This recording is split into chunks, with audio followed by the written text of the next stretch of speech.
சர்வதேச மகளிர் தினத்தை ஒட்டி தமிழகத்தின் பெண் மேயர்களை வித்தியாசமான கோணத்தில் நேர்காணல் செய்திருக்கிறது தந்தி டிவி குழு. அதில் ஒரு சிறப்பு தொகுப்பை தற்பொழுது பார்ப்போம். புதிதாக உதயமான தாம்பரம் மாநகராட்சியின் முதல் மேயர் என்ற பெருமைக்கு சொந்தக்காரர் தான் இந்த வசந்தகுமாரி. 18 வயதில் திமுகவில் அடியெடுத்து வைத்த வசந்தகுமாரி திமுக தகவல் தொழில்நுட்ப அணியின் 1வது வார்டு ஒருங்கிணைப்பாளராக பதவி வகித்து வந்தார்.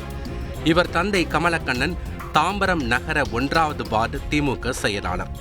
படிக்கிற காலத்துல படிப்பையும் பார்த்துக்கலாம், கூட்டம் நடக்கிற காலத்துல கூட்டத்திலேயே இருந்தோம். 18 வயசு ஆனதுமே கட்சியில உறுப்பினர் கார்டு நான் வாங்கிட்டேன். உறுப்பினர் கார்டு வாங்கி திமுகவில் அடிப்படை தொண்டரால தான் நான் ஆரம்பிச்சேன். காலேஜ் படிச்சு முடிச்சதுக்கு அப்புறம் டிஎம்கே ஐடி விங் ஸ்டார்ட் பண்ணாங்க. அதுல 1வது வட்டத்துல திமுகவுடைய தகவல் தொழில்நுட்ப அணி ஒருங்கிணைப்பாளரா நான் பொறுப்பேற்றேன்.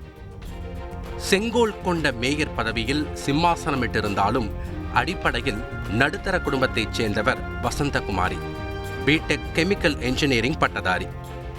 தலைமையில இருந்து போன் வருது, நீங்க படிச்சிருக்கிறீங்க, உங்களுக்கு விருப்பமானா நீங்க எடுத்துக்கலாம், இல்ல உங்க அப்பாவே இருக்கலாம் அப்படிங்கிற மாதிரி கேட்டாங்க. படிச்சிருக்கிற ஒரு வாய்ப்பு வந்திருக்குன்றதுனால எங்க அப்பா மனப்பூர்வமா ஒத்துக்கிட்டாரு. பொண்ணு படிச்சிருக்கு, அவளால இந்த பகுதிக்கு ஒரு நல்ல முன்னேற்றம் வரும் அப்படிங்கறதுனால அப்பா முதல்ல என்கிட்ட கேட்டாரு.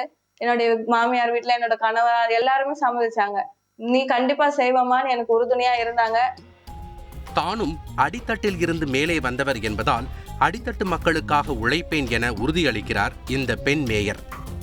இருக்கிற அடித்தட்டு மக்கள், நாங்களும் அடித்தட்டுல இருந்து வந்திருக்கிறதுனால இந்த மக்களுடைய கஷ்ட நஷ்டங்கள் எங்களுக்கு நல்லாவே தெரியும். இந்த பகுதி மக்களுக்காக ஒரு முன்னேற்றத்தை கொண்டு வரணும். ஏன் நம்ம இன்னும் அடித்தட்டு மக்களாகவே இருக்கணும், நம்மளும் மாறலாம், நம்மளும் முன்னேற்றத்துக்கு வரலாங்கிறதுனாலதான் நான் படிச்சு நம்மளுடைய பகுதி மக்களுக்கு நல்லது செய்யணுங்கிறது என்னுடைய குறிக்கோளாகவே இருந்தது.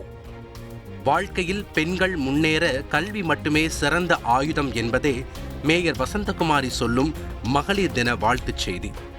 படிப்பை பாதியில நிறுத்துறது ரொம்ப தவறான செயல். படிப்பை எந்த பெண்ணுமே நிறுத்தக்கூடாது. நான் எல்லார்கிட்டையும் வேண்டுகோளா விடுக்கிறேன்.